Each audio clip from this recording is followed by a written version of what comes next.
আসসালামু আলাইকুম। আমরা আজকে ছুটির দিন, এই দিনে মালসাগুড়াতে মাছ ধরতে এসেছি। এইখানে আপনারা সুন্দর প্রকৃতির রূপ দেখতে পাচ্ছেন। আমরা সকলে মাছ ধরতে আসছি। বিভিন্ন দোকান থেকে আমরা এই বড়শিগুলো সংগ্রহ করে আসছি। সংগ্রহ করে এখানে আসলাম। এখানে দেখতে পাচ্ছেন মনির ভাইকে। মনির ভাই বসে মাছ ধরছে। মনির ভাই বড়শিতে প্রায় বলা যায় খুব বড় ওজন একটা রুই মাছ বেঁধেছিল, সেটা কেটে নিয়ে গেছে। সে খুব দুঃখ এবং মর্মাহত, তার মনটা খুবই খারাপ।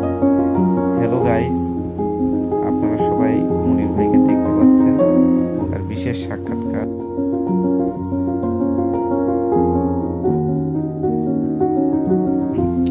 মনির ভাইয়ের পাশে রয়েছে আমাদের তমাল ভাই।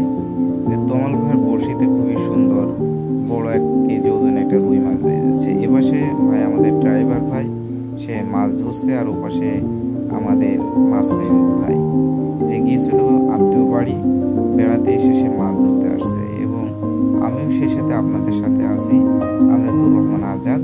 এবং পড়ন্ত বিকেলে মাছের বলে নাকি খুব নাকি ঠোকায় এবং মাছ হওয়ার সম্ভাবনা অনেকটা বেশি, এটা আমাদের মনির ভাই বলছে আর কি। সেই প্রত্যাশা নিয়ে আমরা এখনো আশা নিয়ে মাছ ধরছি।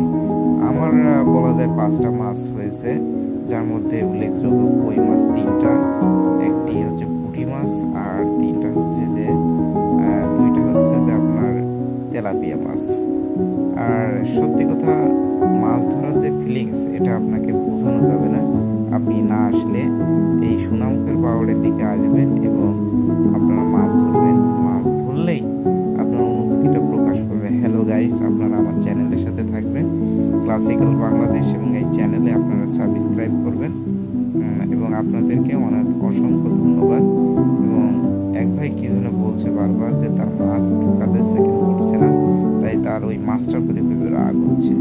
সাইডে আপনারা সুন্দর রূপ দেখতে পাচ্ছেন, এই সুন্দর প্রকৃতি। আজকের মতন আমরা বিদায় নেব, এবং আমার চ্যানেলকে আপনারা সাবস্ক্রাইব এবং লাইক দিয়ে এগিয়ে রাখবেন, এবং সুন্দর ভিডিও আরো বানাতে পারি। Thank you.